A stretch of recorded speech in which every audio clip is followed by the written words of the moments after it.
आप सभी लोगों का चैनल में स्वागत है। आज का जो एमसीक्यू है, again this is very important. ये लिया है महात्मा गांधी जी का माय एक्सपेरिमेंट्स विथ ट्रुथ, उससे रिलेटेड एमसीक्यूज़ हैं जो एग्ज़ाम पॉइंट ऑफ व्यू से इम्पॉर्टेंट है। तो चलिए स्टार्ट करते हैं। The first question is yours. He is a lawyer, politician, activist and writer. एक लॉयर है, एक पॉलिटिशियन है, एक एक्टिविस्ट है, समाज सेवा करने वाले हैं, और एक लेखक भी हैं। He is associated with Champaran agitations. ये चंपारण में जो भड़कने वाली जो भड़काऊ आंदोलन था उससे भी जुड़े हुए हैं। खेड़ा एजिटेशन से भी जुड़े हुए हैं। खेड़ा मूवमेंट चलाया था, खिलाफत मूवमेंट चलाया था, नॉन कोऑपरेशन मूवमेंट चलाया था, क्विट इंडिया मूवमेंट चलाया था। आखिरकार ये हैं कौन? प्रश्न ये है। तो जो इतनी सारी चीज़ें जिन्होंने करी, he was none other than Mahatma Gandhi ji. He is also known as the father of our nation, क्योंकि इन्होंने देश को आज़ाद करने में इतने सारे मूवमेंट्स, आंदोलन्स चलाए। ठीक है, so we are moving to the next question. Dandi salt march occurred. जो इन्होंने डांडी मार्च का जो आंदोलन, जो जहाँ पर सॉल्ट का इन्होंने डांडी मार्च, सॉल्ट के लिए सॉल्ट बनाया था इन्होंने समुद्र से, इलीगली रूप से ही निकाला था, सबके सामने किया था ये। तो ये किया था इन्होंने मार्च के महीने में किया था, एंड दैट वाज मार्च 1930। 1930 में डांडी मार्च आंदोलन आया था। ठीक है, नेक्स्ट क्वेश्चन है। गांधी जी's birthday 2 October is celebrated as. आपको पता ही है गांधी जी का जो जन्मदिन है 2 अक्टूबर को सेलिब्रेट किया जाता है। किसके लिए किया जाता है? वो actually international day of non violence. ये क्वेश्चन थोड़ा डिफरेंट है। नॉन वायलेंस, अहिंसा, हिंसा नहीं होनी चाहिए, अहिंसा होनी चाहिए। तो इंटरनेशनल डे ऑफ जो नॉन वायलेंस है, उसके लिए गांधी जी का जन्म 2 अक्टूबर को मनाया जाता है। क्योंकि जब आपने गांधी जी के बारे में पढ़ा होगा, बचपन से पढ़ते आ रहे हैं, तो आपने देखा है कि किस तरीके से उन्होंने देश को आज़ाद करवाया। तो देश को आज़ाद कराने के लिए उन्होंने जो भी मूवमेंट्स लाए, उन्होंने यही बोला था कि वहाँ पर वायलेंस नहीं होना चाहिए, लड़ाई झगड़ा नहीं होना चाहिए, हिंसा नहीं होनी चाहिए। तो अहिंसा ही उनका यंत्र था, उसी लिए अहिंसा के ऊपर ही इस दिन को मनाया जाता है। Let's move on to the next question, question number 4। The stories of Shravan Kumar and Raja Harish Chandra influenced. बिल्कुल, आपको यदि याद हो, जब हमने एक्सपेरिमेंट विद माई ट्रुथ पढ़ाया, तो वहाँ मैंने आपको बताया था कि महात्मा गांधी जी को उन्होंने एक्चुअली जो ये अपना ये जो ऑटोबायोग्राफी लिखा, ये इन्होंने अपने जन्म से लेकर, चाइल्डहुड से लेकर, और जितने पीरियड तक ये रहे, उन्होंने उसी कथा को लिखा। तो बचपन में उन्होंने बोला था कि उन्होंने 2 स्टोरीज़ पढ़ी और उन्होंने उसके जीवन में बहुत बड़ा रोल अदा किया। एक थे श्रवण कुमार और दूसरे थे हरिश्चंद्र। इनके नाटक, इनके प्ले को पढ़कर उन्होंने शिक्षा प्राप्त करी और उसका उन पे बहुत गहरा असर भी पड़ा। तो हु वॉज ही, जिन्होंने ये 2 पढ़े और उसके बाद इन्फ्लुएंस्ड हुए? He was Mahatma Gandhi. Moving on to the next question. It haunted me and I must have acted. उसने मुझे डराया और मैंने उसके ऊपर काम करना शुरू किया। Harish Chandra to myself times without number. मतलब हरीश चंद्रा जी ने मुझे कई बार डराया। उनका कहने का मतलब है कि हरीश चंद्रा जी ने मुझे बहुत बार डराया और उसी लिए मैंने उन्हीं के अनुसार काम किया। ठीक है, अपने आप काम किया, विदाउट नंबर, ये सोचा भी नहीं कि कितने बार कर रहा हूँ। तो who rights in his autobiography? ऐसे कौन व्यक्ति हैं जो अपने ऑटोबायोग्राफी में हरिश्चंद्र का, जब भी हरिश्चंद्र जी का जिक्र आ जाए तो आपके दिमाग में महात्मा गांधी जी का ही नाम आना चाहिए, क्योंकि ये इनके इंस्पिरेशनल भी रहे हैं और चाइल्डहुड में इनका बहुत गहरा इम्पैक्ट पड़ा इनकी लाइफ में। नेक्स्ट क्वेश्चन है 6th। Who studied law and jurisprudence in the London? तो ज्यूरिस्प्रूडेंस मतलब लॉ पढ़ने के लिए और जुडिशरी को पढ़ने के लिए लंदन कौन गए थे? महात्मा गांधी जी गए थे, क्योंकि इन्होंने वैसे भी बैरिस्टर, अभी नेक्स्ट क्वेश्चन यही है तो आपको बता देती हूँ, फिर भी या तो नेक्स्ट में ही बताते हैं। देखिए, हु एनरोल, इसका आंसर महात्मा गांधी है। Who enrol at the inner temple as he wanted to be a barrister. किसने इनर टेम्पल में जाके अपने आप को एनरोल कराया और ये चाहते थे कि मैं बैरिस्टर बनूं, लॉयर बनूं? तो ये कौन थे? महात्मा गांधी जी थे, जो चाहते थे कि मैं लॉयर बनूं। नेक्स्ट क्वेश्चन है 8th question, who was popular among the Indian indentured workers in South Africa? कौन से पॉपुलर लोग थे इंडिया के जिन्हें तिंग किया जा रहा था कामों में साउथ अफ्रीका में? तो आपको अगर याद हो तो साउथ अफ्रीका में जो रेशियल डिस्क्रिमिनेशन के ऊपर इन्होंने बात करी वो गांधी जी थे, क्योंकि गांधी जी को जब एक बार वो अपना सफ़र कर रहे थे मिट्सबर्ग रेलवे स्टेशन पर साउथ अफ्रीका में, उन्होंने भले वो तो पैसे वाले थे, महात्मा गांधी जी तो बहुत अच्छी फैमिली से थे, जब 19 साल के थे तभी वो लंदन चले गए थे अपनी हायर एजुकेशन के लिए लॉयर की।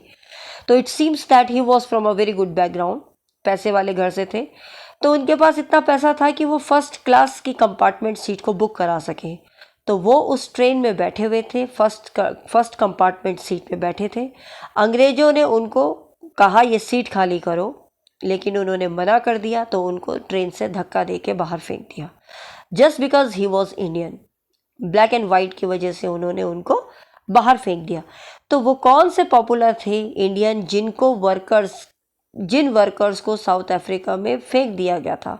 तो he was Mahatma Gandhi. Next है, गांधी इरविन पैक्ट कब साइन हुआ था? तो गांधी इरविन पैक्ट आया था 1931 में, मार्च 1931 में ये एक्ट आया गया था, जिसमें गांधी और इरविन पैक्ट था, दोनों का मिला हुआ, इनमें साझेदारी थी।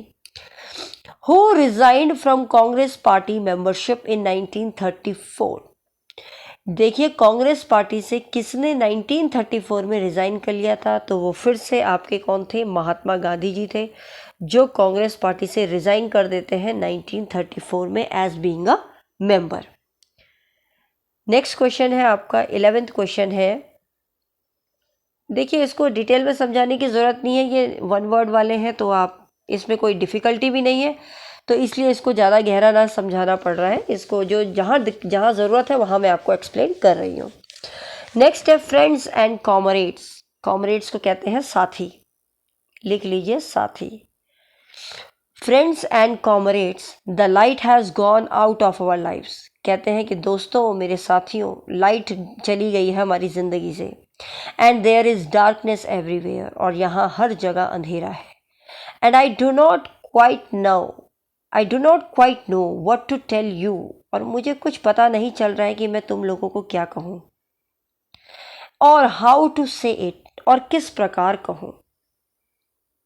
ठीक है, हाउ टू से इट, और किस प्रकार कहूँ। Our beloved leader Bapu as we called him, हमारे जो बेलवर्ड बड़े प्यारे जो लीडर थे, बापू महात्मा गांधी जी के लिए कहते हैं, जो हमारे लिए बड़े प्यारे थे। द फादर ऑफ नेशन, जो हमारे देश के, जिन्होंने देश को इस आज़ाद कराया, उन्हीं पिता कहेंगे हम उन्हें, हम पिता माँ मानते थे। इज़ नो मोर, अब वो नहीं रहे। Perhaps I am wrong to say that, शायद मैं गलत हूँ इस चीज़ को कहने के लिए। नेवरदलेस, लेकिन कम भी नहीं है। We will not see him again, ये बात सत्य है कि हम आगे उनको अब कभी नहीं देख पाएंगे। As we have seen him for these many years, जिस प्रकार से हमने उन्हें इतने साल अभी तक देखा, अब आगे हम जीवन में उनको आगे नहीं देख पाएंगे। As we have seen him, ठीक है, many years. We will not run to him for advice, अब हम दोबारा उनके पास नहीं भागेंगे कि हमें ज्ञान दीजिए। ठीक है, अब हम उनके पास दोबारा नहीं भागेंगे कि आप हमें ज्ञान दीजिए।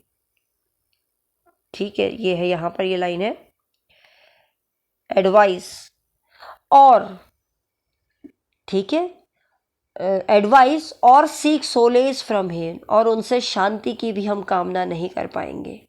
And that is a terrible blow, और ये एक बहुत ही भयानक तूफान है। नॉट ओनली फॉर मी, ना केवल मेरे लिए, but for millions and millions in this country, लेकिन जो हमारे देश में रहने वाले मिलियन से मिलियन लोग हैं, उन सभी के लिए ये बहुत ही दुखद घटना है, तूफान है। Who addresses this his countryman about Gandhi's death. कौन से ऐसे व्यक्ति थे जो अपने कंट्रीमैन के बारे में, गांधी जी की मृत्यु के बारे में अपने कंट्रीमैन को बता रहे थे? तो he was our prime minister Jawaharlal Nehru ji. ठीक है, इज द राइट आंसर। इनको असैसिनेट कर दिया जाता है, नाथूराम गॉडसे कर लेते हैं, बिरला हाउस के आगे करते हैं। बाद में उसी बिरला हाउस को फिर म्यूज़ियम के रूप में इसको अभी भी चलता है। तो दिस इज़ ऑल अबाउट। ये आपको वीडियो मैंने दी है, उसमें डिटेल स्टडी कराई है, तो आप वहाँ से भी पढ़ सकते हैं। चलिए नेक्स्ट चलते हैं। क्वेश्चन नंबर 12 है, the words of epigraph on the Rajghat memorial in New Delhi are. जो एपिग्राफ में लिखे गए कुछ राजघाट मेमोरियल जो दिल्ली में है, उस एपिग्राफ में क्या लिखा है? उस एपिग्राफ में हे राम लिखा है। हे राम। अगर आपको याद हो तो एक इनकी महात्मा गांधी जी के ही चाइल्डहुड की बात है कि उनके एक मेड थी, केयर टेकर थी, Mrs Desai, I think Radhika कुछ ऐसा था उनका नाम। तो वो उन्होंने ही उनको बचपन में राम के नाम के बारे में उन्होंने जिक्र किया, और वो राम नाम उनको फिर वहीं से सीखने को मिला बचपन में कि राम भगवान क्या है। ठीक है, चलिए move on to the next question. 13th question है, who is associated with Harijan, Indian Opinion, Youth India, Navajivan. इनमें कौन है जिन्होंने हरिजन से जुड़े हैं, इंडियन ओपिनियन और यंग यू इंडियन इंडिया ये मैगजीन से जुड़े हुए, नवजीवन से जुड़े हुए? तो ये आपके महात्मा गांधी जी ही हैं जिन्होंने अपने इस वर्क को इनमें शो किया है। माई experiments with truth is Mohandas Karamchand Gandhi's, ये उनका क्या है? तो ये उनकी क्या है? ऑटोबायोग्राफी। ठीक है, नेक्स्ट क्वेश्चन है 15th, the complete title of Gandhi's autobiography is. तो गांधी जी का जो कंप्लीट टाइटल आता है, जो हम पढ़ते हैं ऑटोबायोग्राफी का, तो कंप्लीट टाइटल का नाम है, that is your, just a minute, yes. तो इनका जो कंप्लीट टाइटल है वो है एन ऑटोबायोग्राफी और the story of my experiment with truth. ये इनका कंप्लीट टाइटल है। एन ऑटोबायोग्राफी भी कह सकते हैं या फिर the story of my experiments with truth. Next question है 16th question, who translated my experiments with truth from Gujarati to English. तो गुजराती से इंग्लिश में इन्हीं का जो सेक्रेटरी थे, इन्होंने नियुक्त किया था महादेव देसाई को अपने अंडर में, तो उन्होंने ही क्या किया, इसको इंग्लिश में कन्वर्ट किया। ठीक है, नेक्स्ट क्वेश्चन है 17th, my experiments with truth is not written in a book form. इसे बुक फॉर्म में नहीं लिखा गया, but it is written in weekly installments, लेकिन इसको वीकली इंस्टॉलमेंट में लिखा गया और पब्लिश किया गया किस में?